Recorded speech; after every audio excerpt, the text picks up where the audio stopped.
So without any further delay, I want to introduce the wonderful Micheal Botticelli.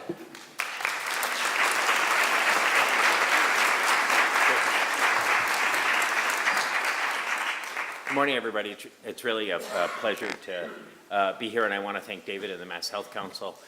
They've been doing work in these areas since I was the BSAS director, where we included a lot of talk and a chapter on substance use in your annual report. It's really, I think, a great opportunity to, this topic I think is really important.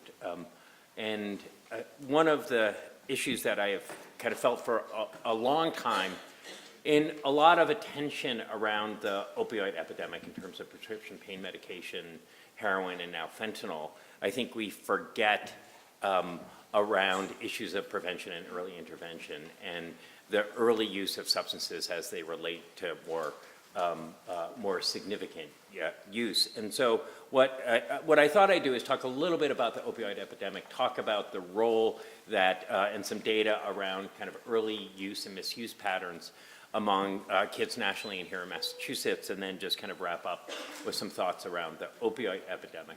So, whenever I talk about this, epidemics don't happen in a vacuum.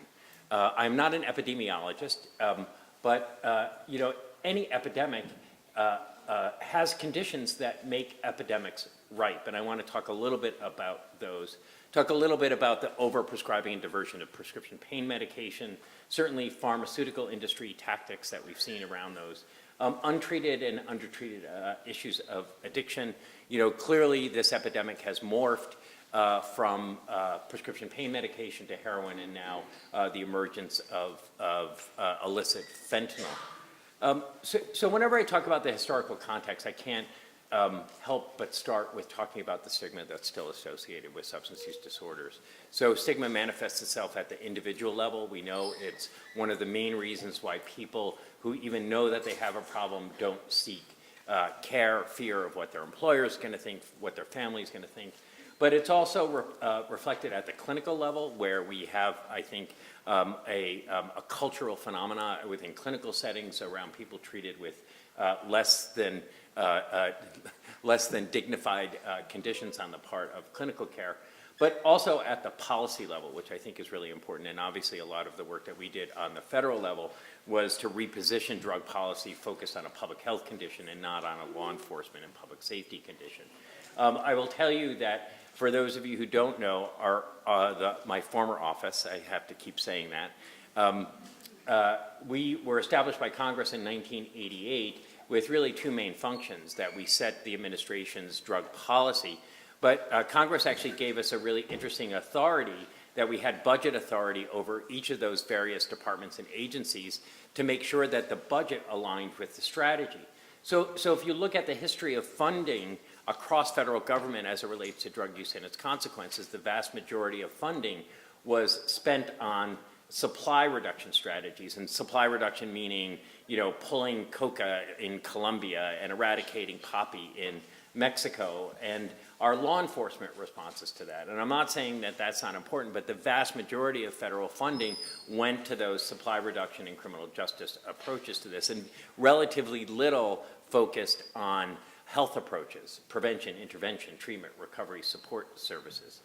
I think all of you know, for a long time we've had separate care and delivery systems for issues of mental health and substance use disorders, divorced from medical care. And I always say my overly simplistic way of explaining that is that you pull out your insurance card, you'll probably see two different numbers on the card: one for accessing medical care, mainstream medical care, and the other for behavioral health services, despite the fact that many people with mental health and substance use disorders have co-occurring medical conditions, and the fact that they are in our systems of care.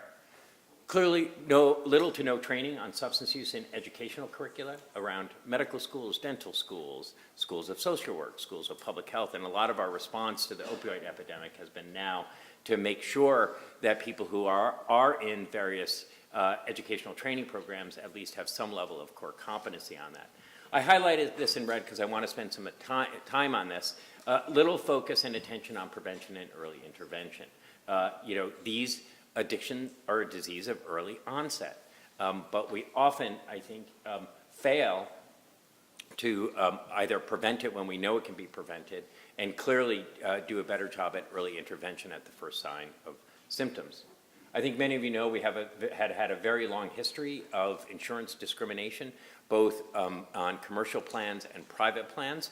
And while I think parity has made a difference, I still think we have a long way to go in achieving parity for mental health and substance use conditions. So, as a result of that, only a very small percentage of people who have diagnosed substance use disorders get care and treatment for their disease, about 10 to 14%. Which, compare substance use disorders have roughly the prevalence of diabetes, but the treatment rate for diabetes is about 80%. Versus 10 to 14%. And only 8% of referrals are coming from our healthcare delivery system.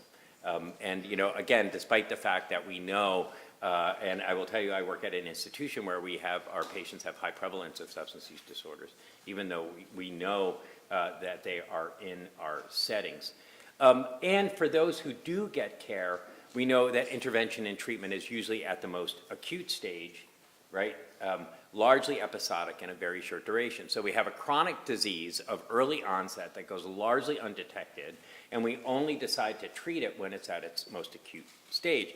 As we've been talking about changing the language of addiction, like one of the phrases I think we should ban is hitting bottom, right? So we don't do that with any other chronic condition. So if you have hypertension, we don't systemically fail to intervene and monitor you until you have a heart attack and decide to treat you. We know that many people, that we know self-motivation and motivation plays a big role, but we motivate people for behavior change all the time.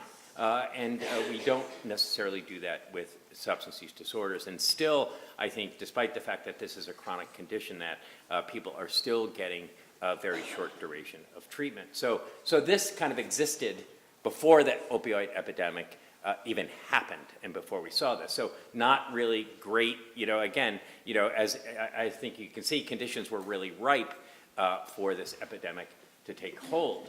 I want to talk a little bit about the risk factors for substance use. And, what we've come to understand, and actually Dr. Nora Volkov was just at BMC a couple weeks ago talking about this, that like many chronic conditions, like many diseases, we know it's probably a combination of both genetic and environmental factors, right? So about 50% genetics and 50% for personal, family, environmental risk factors. So clearly, having a genetic predisposition and family history significantly increases the chance that you will develop a substance use disorder. Clearly, and we're going to talk about this, clearly early use plays a significant role in going on to develop a more significant issue, having a co-occurring mental health issue. And I will say, I think that part of what we need to do a better job at in both the mental health system and the substance use system is treating people who have co-occurring disorders. I still think you get the care on the door that you walk into, and not necessarily great co-occurring care. Clearly, we know the role that early trauma plays in a whole host of negative health conditions, but particularly substance use disorder. I'll talk a little bit about perception of risk. So we know that if you're likely to perceive something as risky, you're less likely to do it. And so one of our federal surveys has actually monitored perception of risk, and I'm going to talk about particularly perception of risk of marijuana use, that I think challenges us. Clearly parenting plays a key role in here. Inadequate parenting and supervision plays a significant role in terms of those issues. And parental use and misuse is also a significant predictor. We have community norms play a big role, and we're here to talk a little bit about nicotine, and I think that part of the success of our tobacco control programs has been how do we change community normative patterns around nicotine. Price plays a big role. We know that particularly kids are price sensitive. And again, all you have to do is look at the success of tobacco control in terms of raising the price of a package of cigarettes and the dramatic decrease that we saw in both adolescent and adult use patterns. And we can talk about alcohol pricing that many of us tried to work on for a long time here in Massachusetts. And also availability, that, you know, it's kind of intuitive sense. If you have bad stuff in your house, you're likely to use it. And, you know, clearly availability at the community level has played a key role. You know, as we think about the, where we're going to have retail outlets for marijuana, I think it's really important to learn from the lessons of alcohol and tobacco in terms of things like alcohol outlet density. So we know that the communities of color and poor communities have higher number of alcohol outlets, and the higher the number of outlets, the greater alcohol use that we see in communities. And again, you know, I think if we look at our tobacco control efforts, you know, part of our tobacco control efforts was to diminish the availability of tobacco products, particularly in terms of access for kids. So I will also say that the opposite of risk factors are resiliency factors. So when we think about prevention efforts, how do we increase some of the negative effects of these, or really increase resiliency? So here's, again, I think, you know, some pretty, and this is not exhaustive, I think some pretty compelling data to show that substance use disorders start in adolescence. And again, part of the, I don't think we've done a good enough job of connecting the opioid epidemic to early use, and the early use of alcohol, tobacco, and or marijuana as a significant predictor for people who develop a more significant problem later in their life. I think we have, and rightly so, I think we have many parents in communities that are really afraid of prescription medication, and particularly heroin, but often forget about things like underage drinking and tobacco use and marijuana use. And I think sometimes, and the data are not bearing this out, but I worry sometimes that parents are making these kind of weird harm reduction choices, right? So, you know, I'll let my kid drink, I'll let my kid vape, because at least they're not using heroin, right? So we see this. But clearly we know from the data and studies that kids that drink before the age of 15 are 4 times more likely to develop an alcohol use disorder later in their life. That among adults who first tried marijuana at the age of 14 or younger, 13.2% were classified with an illicit drug dependency or abuse, 6 times higher than those who first tried marijuana at the age of 18. I will tell you, I'm not a government official anymore, but I used to get slammed by marijuana legalizers in promoting this gateway theory. And what I am not saying is that every person who tries marijuana goes on to develop a problem, right? We don't see that. But what the data clearly support is that if you try marijuana, and you try marijuana at a very young age, it increases the probability that you'll go on to develop a significant problem. And that the early use of those substances are significant predictors of advancing to other substances like cocaine, prescription medication, and other opioids. So clearly we know, right, that addiction is a progressive disorder, often started by early use at a young age. So if you have a number of these risk factors, you know, combine, you know, if you live in a community and also have a genetic predisposition, you know, the odds are really stacked against you. And I also think, you know, it's interesting to say, you know, and you often hear this, that I think while people understand that it's a disease, that people still think of it as a matter of choice. I will tell you that if you have a lot of those risk factors in your life, you know, is it really a choice that you kind of develop a problem here? So, you know, here's selected high school indicators in Massachusetts. The green are good, where we compare to the national average. So drank alcohol before the age of 13. That is positive here in Massachusetts versus the United States. Drank alcohol in the last 30 days, not so good. We're about at the same level as the average in the United States. Binge drinking in the last 30 days, about 18%. And again, you know, I will also just kind of caution folks, just because we might be better than the national average doesn't mean that they're good, right? So these are not necessarily patterns. But lifetime use of marijuana, 41% in Massachusetts and 39% in the United States. So again, those are indicators from Massachusetts. So this is, I think many of you are familiar with Monitoring the Future. So this is an annual survey of 8th, 10th, and 12th graders. The survey has been in place for over 40 years. It's one of our longest surveys. So we're really able to track trends over time in terms of the work that we're doing. So, we do have some, I think, good news issues here that we look at it. So the past year, misuse of Vicodin, as well as all prescription opioids, has been dropping significantly since 2002. So, this is, I think, one of the few bright spots as it relates to our progress on the opioid epidemic that we know that among 12th graders we're seeing significant drops in those issues.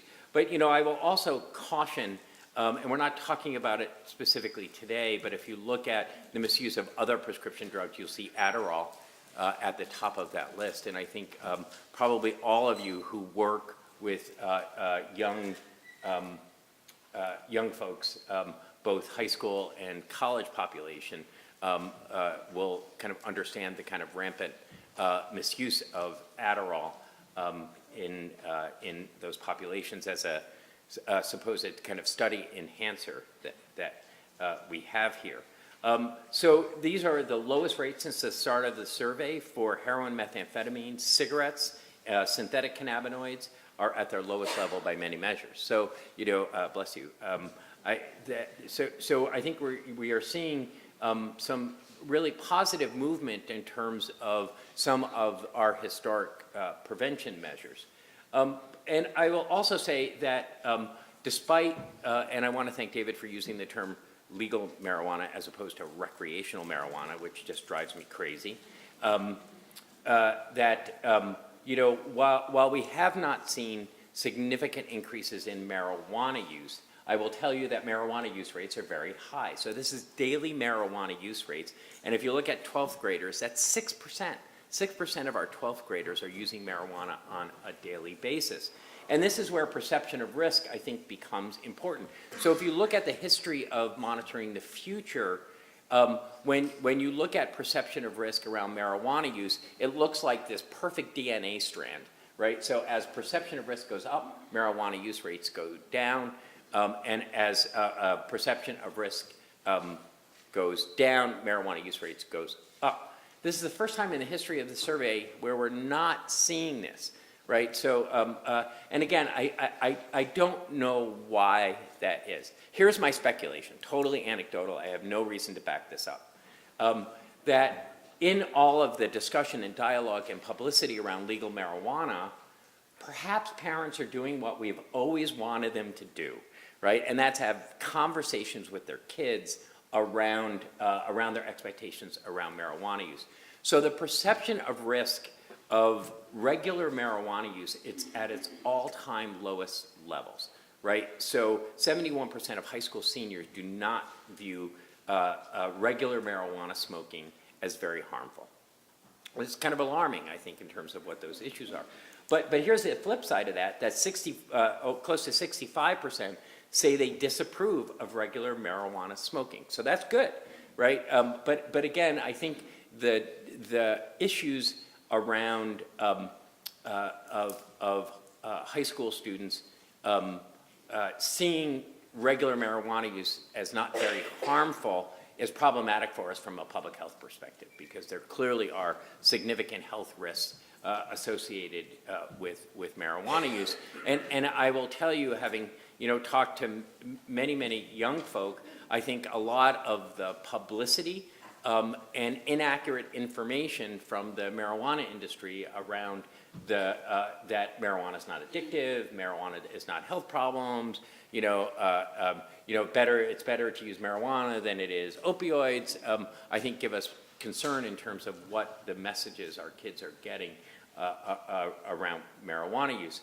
Kids are pretty smart, right? And I think our job as public health officials is to make sure that kids and parents have good, accurate information, not reefer madness stuff, but good, accurate information around what marijuana can mean in terms of kind of health and safety for the folks that we have here. This is very kind of troubling to me when you look at kind of where we were in 2002 in terms of regular marijuana smoking. So it was at 1.9%. And marijuana now, as I said, is at close to 6%. And that's why I caution folks to say, while we haven't seen significant increases, it's high. It's really high in terms of it's ever been. But it's also higher than cigarette use. And I think if we listen to kids, they will often say that, right? So they clearly understand that cigarettes, I will say cigarettes, I won't say nicotine, are harmful, but that marijuana is not. And again, I think it's the extraordinary progress that we've made in terms of our tobacco control efforts. So whenever I see this, I think it's, speaks to some of the challenges that we have here. I think many of us have been concerned in terms of the use of e-cigarettes and vaping and juuling as it relates to what might be the implications, not just for subsequent cigarette use or nicotine use, but what it might mean in terms of progression to other issues here.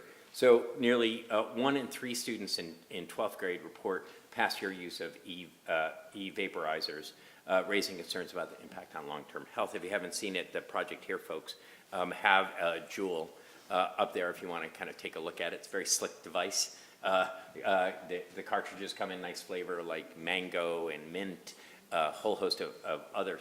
So, here from a public health standpoint is some of our challenge here where, what are the opportunities for current smokers, adult smokers, to use a less harmful device and as a bridge toward quitting.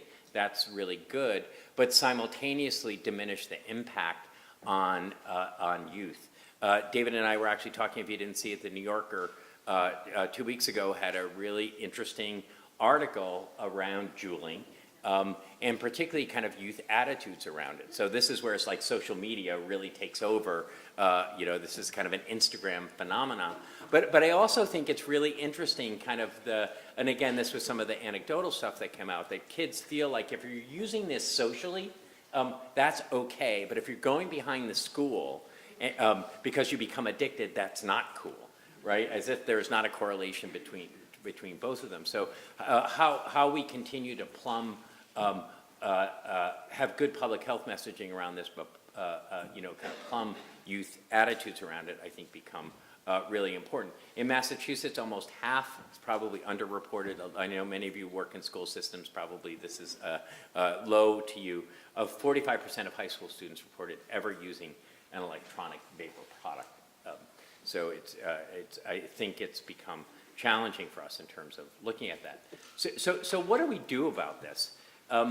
Well, clearly, how we think about screening and brief intervention and referral to treatment become really important. As I said, by and large, this is a disease of early onset, often goes unmonitored, particularly for people at risk. So the American Academy of Pediatrics has called on pediatricians to increase their capacity around substance use detection, intervention, and become familiar with adolescent screening and brief intervention protocols. I actually put this piece around Massachusetts legislation, forgetting that former Senator Jen Flanagan, who's here, was actually the author and champion of this legislation in Massachusetts. The STEP Act actually outlines requirements for public schools in the Commonwealth to engage in substance use screening and education. So that's really good, I think, in terms of trying to look at how we identify early use patterns and change the trajectory of kids. So just to kind of pivot back to the opioid issue here, which I think has been really problematic for all of us. Clearly, we know that the role of overprescribing has played a huge role in terms of one of the drivers of the epidemic. That in 2012, we were prescribing enough pain medication to give every adult American their own bottle of pain pills. I think that while we see significant prescribing, particularly in primary care practices, we see it in surgery and pain medicine. Yeah, luckily those, I won't say luckily, it's, I think as a result of very concerted efforts in education and training and prescription drug monitoring programs, we've seen prescriptions fall by about 12% through 2015. I will caution, however, that it's still 3 times the prescribing rate that we were in 1999. Here in Massachusetts, it's been much better. It's about 28%, and I think it's largely because of the governor's legislation around prescription drug monitoring programs and requiring people to register and require people to use it on a regular basis. I think you all, and we've seen a significant amount of lawsuits at the state level. So there's 41, at least 41 state attorneys general who are in lawsuits with the manufacturers and distributors of this. And I will tell you that much of this was started by a 100-word paragraph in JAMA, and it was a largely observational study by Dr. Herschel Jick, who is at BU Medical Center, that saying that only a small percentage of patients that he treated in a highly controlled environment became addicted. That study's been cited over 600 times, most of it incorrectly, and was really used by the pharmaceutical industry to promote these drugs for a wide variety of conditions. This was a quote that he had in the New York Times. I am essentially mortified that the letter to the editor was used as an excuse to do what these drug companies did. I will also say, and this was actually research that was just published by Dr. Scott Hadlin, who's a pediatrician in our adolescent program, who did a study showing that 1 in 9 physicians in the United States got some level of payment from a pharmaceutical industry, even as small as a meal, and that those perks actually equated to higher opioid prescribing. So I think physicians have to look at their own kind of ethical issues in terms of taking some payments from that. I also think, and this is again where we can learn from the tobacco folks, clearly we have a judge in Ohio who's trying to combine all these lawsuits and come up with a master settlement agreement with many of these folks. And again, you know, I think that we can take some of the early lessons of the tobacco settlement agreement in terms of how we might structure the work that we're doing. We've seen significant variations in state level prescribing, and we know that if I overlaid this with prescription drug overdose deaths, that there's a significant correlation between higher prescribing patterns and drug overdose deaths, with some states being 3 times higher than other states in terms of their prescribing. One of the areas that we know that this overprescribing has led to is a significant diversion and misuse of those pain medications by the oversupply and lack of storage, safe storage of these medications. So if you, this is based on national survey, 70% of people who misused a prescription pain medication got it free from friends and family. So many of the efforts here that CVS and other folks are doing has been on making sure that we're not only reducing opioid prescribing, but we're also encouraging people to store them safely and dispose of them promptly. I will say that as consumers, we are taught to be medication hoarders, right? So we take medication, we don't use it all, we stick it in the medicine cabinet, save it, you know, for a rainy day to give to friends and family. And part of, I think, our messaging to kids, particularly with both Adderall and prescription pain medication, is to never take someone else's medication. Becomes really important for us to do that. So it'll be interesting to see if these data change as the volume of prescribing gets lower. At Boston Medical Center, one of the things that we've done for a hospital-wide goal is to look at reducing the volume of post-surgical opioid prescribing. And in 1 year, we've been able to reduce the volume of opioids prescribed post-surgery by 25%. And it doesn't have a deleterious effect on someone's pain management strategies. I think you've all seen this data before in terms of looking at the deaths across the nation, where you see you know, at least some leveling off of the opioid deaths, but dramatic increases in heroin, and that blue line is synthetic opioids other than methadone. That's illicitly produced fentanyl and fentanyl analogs. I will also caution, though, if you also look at cocaine and methamphetamine kind of gone up precipitously, where we see fentanyl getting in the cocaine and methamphetamine supply. So this, I think, has really challenged us. Drug overdose deaths are the leading cause of death for Americans under 50. The other thing that we have to acknowledge, for the second year in a row, life expectancy in the United States has actually decreased. No other developed country is seeing this, largely linked to drug overdose deaths, diseases related to alcohol use disorders, and suicides. So when we think about kind of getting to root cause issues here, I think we've got to start really focusing on those social determinants of health that really impact people's well-being, things like poverty and racism, lack of access to insurance, lack of educational opportunities and vocational opportunities. We've got to think about those as part of our overall prevention efforts. And deaths surpassing the peak of car crashes in 1972, peak gun deaths in 1993, and peak HIV deaths in 1995. So, it's not hyperbole to say that this is kind of the defining health crises of our time. I meant to swap out this slide. In Massachusetts, in 2017, we actually saw about a 10% decrease in fatal overdoses here in Massachusetts. That's good news, particularly in light of the prevalence of fentanyl. But what we have not seen is a decrease in non-fatal overdoses. So I think, it speaks to widespread naloxone distribution here in Massachusetts, but clearly we have to do a better job of reaching out to people who are at risk for an overdose death. In addition to mortality, we've seen other significant consequences. The national survey estimates that approximately 2 million adults have an opioid use disorder. That's probably about half the prevalence rates, because national survey data does not survey homeless populations or incarcerated populations, and we know the prevalence of opioid use disorders in those populations are very high. We've also seen a significant increase in viral hepatitis among injection drug users. Actually, this was first identified by folks at the Department of Public Health here in Massachusetts around this incidence of viral hepatitis. And also significant increases in neonatal abstinence, threefold increase from 1999. I will say here, because I want to, when we talked about the role that stigma plays, one of the things that I think has been really challenging is the dual stigma of addiction and stigma associated with pregnant women who still use. And while we've made great progress in understanding that this is a disease, I still think that we see nationally an effort in many states to implement enhanced criminal penalties for pregnant women.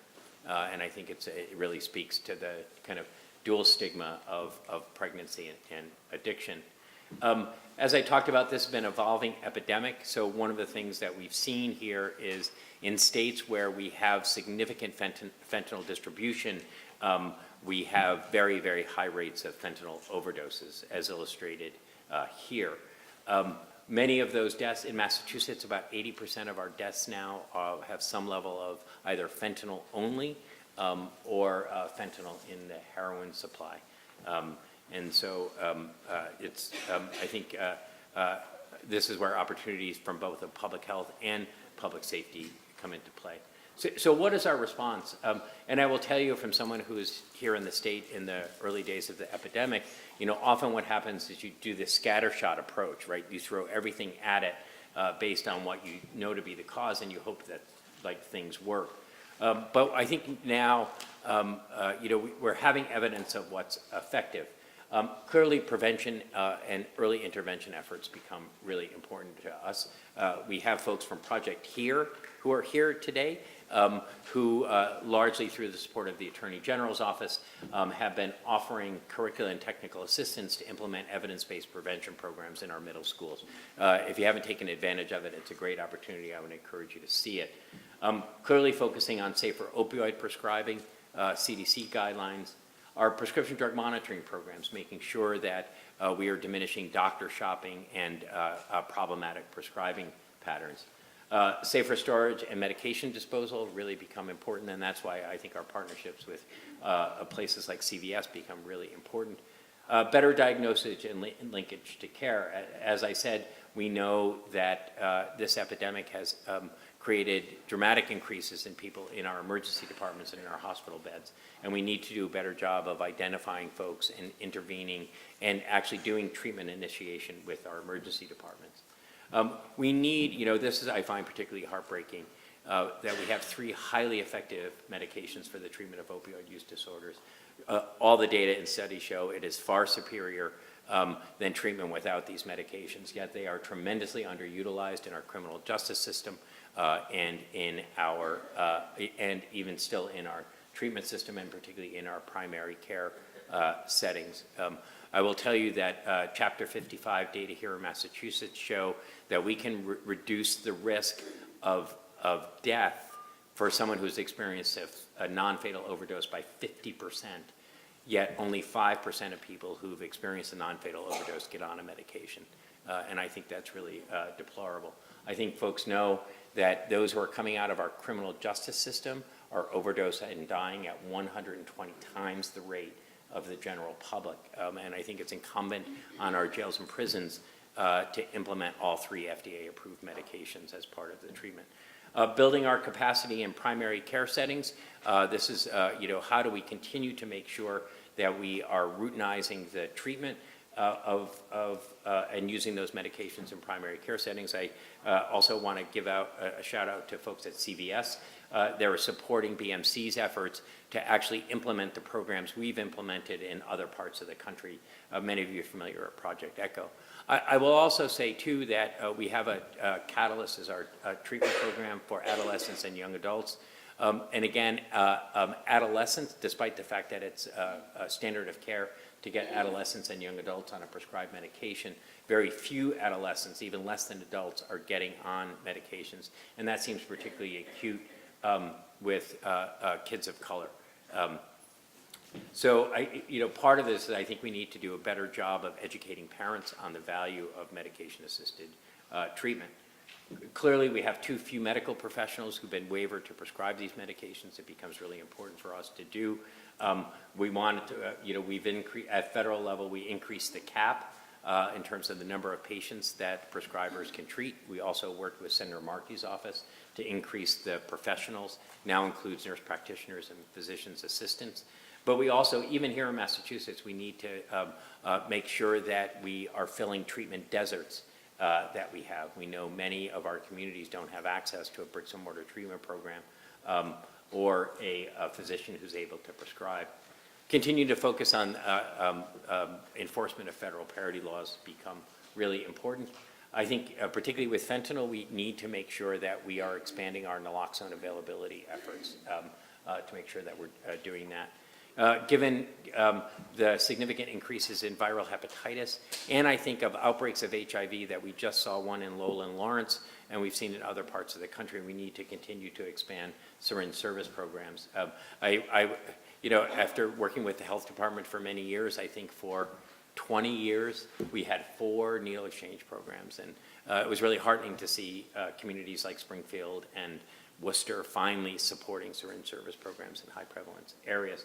I also think we need to continue to look at the viability of, I call them overdose prevention sites. Some people call them safe injection facilities. I think it's really important for us, given the not only increase in fentanyl, but data that support that many people are now overdosing alone in homes, in restrooms by themselves. So I think we need to make sure that we do that. Continuing to decrease the stigma associated, this becomes really important. One of the things that we did federally before we left is encourage all of our federal agencies to only use non-stigmatizing, clinically appropriate language as we refer to issues around substance use disorders. So getting rid of phrases like addict and junkie. Even substance abuser has punitive connotations to it. We're very happy to see the AP Style book, which is the reporter's Bible for how they report, actually followed suit and encouraged all of their reporters to use non-stigmatizing language.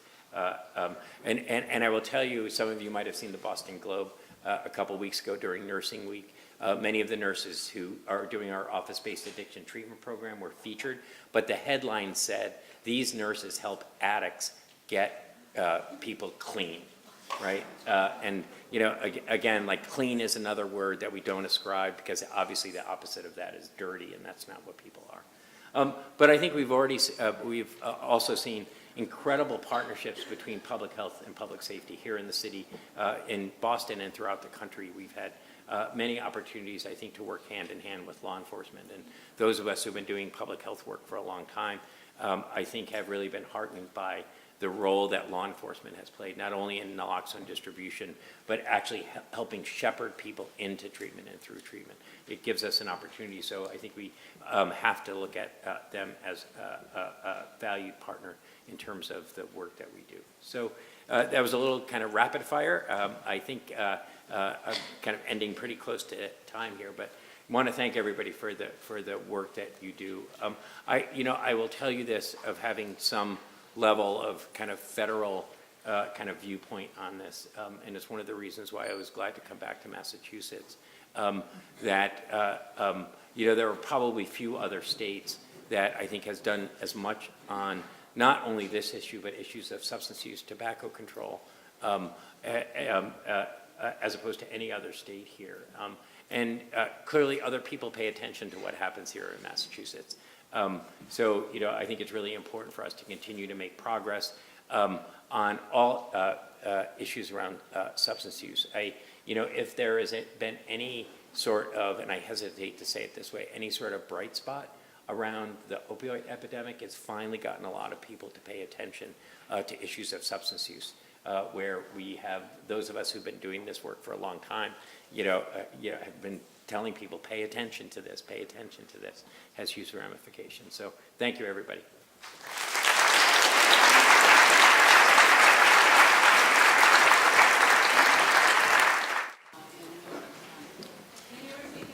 So the question was kind of what's the current dialogue and efforts around safe injection facilities.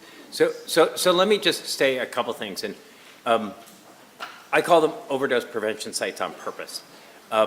And in yet to be published data, we know that kind of public attitudes around these kinds of facilities can be really challenging.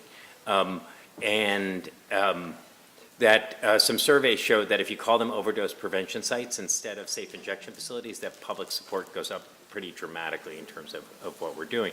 I think it's really important, to look at the kind of data here that we have from other parts of the world in terms of what we're seeing here, and, appear to be highly effective in terms of reducing infectious disease and reducing overdose deaths. And, I think they are an important consideration as part of the overall effort that we are looking at here. I think our challenge is that they're still illegal under state and federal law. And the challenge becomes, I think, so even if the state, and there's bills at the State House now that would look at it, which I think is really a positive sign here, but they are still illegal under federal law. And I will say we have a different Attorney General now than Eric Holder and Loretta Lynch, and we've heard kind of comments from the Attorney General that they would probably not support municipalities and states implementing these programs. So I think it's really important considerations that we have to look at in terms of the state and legal authority, because I don't think we want to put our clients or people who work in those facilities. So I think it's going to be interesting. There are a number of cities around the country that are looking at opening them fairly quickly, and I think all of us are very interested to see what the federal response is going to be. But I do think that given the issues around fentanyl precipitating overdose very quickly, and the fact that people are that we're seeing more overdoses happening alone, and as well as the evidence, I think really compel us to take a serious look at adding this to part of our comprehensive response to the problem. Thank you. One more. Thank you. Thank you for being here. It was terrific. Great. My question is concerning all the misinformation that we deal with daily, especially here in Massachusetts, because of the marijuana conversation has bubbled up so many incorrect ideas concerning any type of addiction. And I just wanted to comment over this last week, the Twitter universe is just alike with Eric Holder saying that marijuana is not addictive. And that was even retweeted by a Cannabis Control Commission member. So that is what we're dealing with, our boots on the ground, and the voice of the industry in promoting what they are promoting is so strong. Do you have any recommendations for us who have to deal daily with misinformation?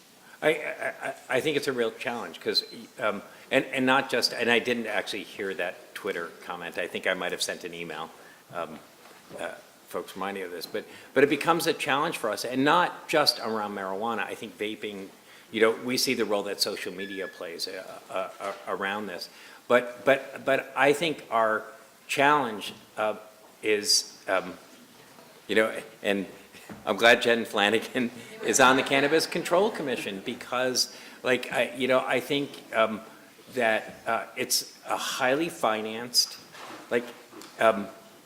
this is a highly financed campaign, and that those of us on the public health side are probably never going to have the amount of resources that they will have around this. And, I think, so part of this is, I do think that, we have got to do a better job of not being preachy and just curating, really good scientifically based resources for parents, teachers, to use as it relates to what we know the consequences are. I will tell you this story, and I know we're running over time. So both the New York Times, this was a couple of years ago, had a week-long series supporting legalized marijuana. And our office actually sent a response to them saying that, you basically didn't even talk about the health risks associated with marijuana use. And they slammed us on it, only to have the Washington Post subsequently publish the same data on the health risks. So part of this is not just the message, but who are trusted messengers for our youth around this. And here, part of my fear, and I felt this as a government person, that we are not trusted messengers around kind of good factual information around marijuana. So how do we, and again, one of the things that I think we did with tobacco control is how do we bring youth into this? And I think youth can be really impactful messengers with other youth about some of the dangers around marijuana use. We saw it with tobacco. So I think part of this is how do we share some lessons learned in other areas where we've made some significant success and use those as templates for change.